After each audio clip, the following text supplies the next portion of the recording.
ಆಕಾಶ ಗಡಿಯ ದಾಟಿ ತಂದಾನೋ ಬೆಳಕು ಕೋಟಿ, ಭೂಮಿ ಕುಲಕ್ಕೆ ಕೇಳದೇನೆ ಜೀವ ಕೊಟ್ಟಂತೆ. ಕಣ್ಣ ಕಾಯೋ ರೆಪ್ಪೆಗವನೇ ಕಾವಲಾದಂತೆ.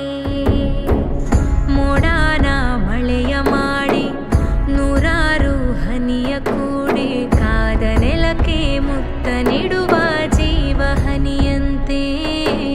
ಬೆನ್ನ ಹಿಂದೆ ಕಾಣದಂತ ಸೈನ್ಯ ನಿಂತಂತೆ. ವಿನಯ್ ಸರ್ಗೆ ಸಪೋರ್ಟ್ ಮಾಡ್ಲಿಕ್ಕೆ ಬೆಂಗಳೂರಿಂದ ಬಂದಿದ್ದೀವಿ. ನಮ್ಗೆ ಅಲ್ಲಿಂದ ಕರ್ಕೊಂಡ್ ಬಂದಿದ್ದು ಒಂದೇ, ವಿನಯ್ ಸರ್ ಅಲ್ಲಿರೋ ಒಂದು ಡೌನ್ ಟು ಅರ್ತ್ ಕ್ಯಾರೆಕ್ಟರ್, ಅವ್ರ ಒಳ್ಳೆ ಗುಣ. ಏನೂ ಇಲ್ದಲೆ ಅವರು ಹೋಗಿ ಒಂದು ದೊಡ್ಡ ಸಾಮ್ರಾಜ್ಯ ಕಟ್ಟಿದ್ದಾರೆ ಇಂಡಿಯಾದಲ್ಲೇನೆ. ದಾವಣಗೆರೆ ಕ್ಷೇತ್ರನ ಒಂದು ನೆಕ್ಸ್ಟ್ ಲೆವೆಲ್ ತಗೊಂಡೋಗೋದು ಅಂತ ಮ್ಯಾಟ್ರೇ ಅಲ್ಲ ಅವ್ರಿಗೆ.